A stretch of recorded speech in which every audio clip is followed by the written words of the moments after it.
Hi everyone, welcome to TPP Learning Academy. In this video, I'm going to show you how to set up a gateway for SystmOne. This should only be done by either a system administrator or your local IT team.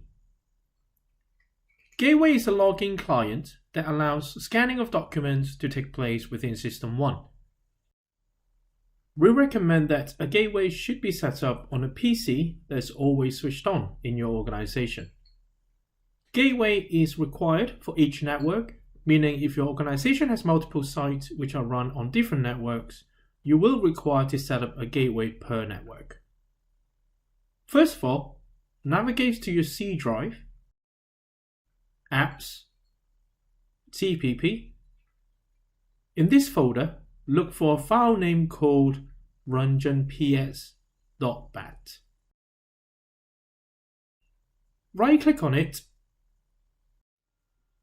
select Send to Desktop. Now a shortcut is created. Navigate to your desktop, rename the file to SystmOne or SystmOne Gateway.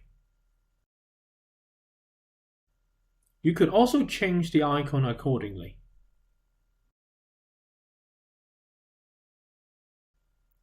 When a staff member launches SystmOne using a gateway client, you will be able to see the text gateway at the bottom right-hand side of the login screen.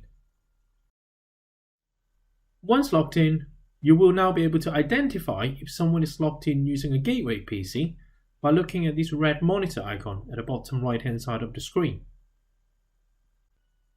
If the monitor is green, it means the PC is connected to the gateway on a network.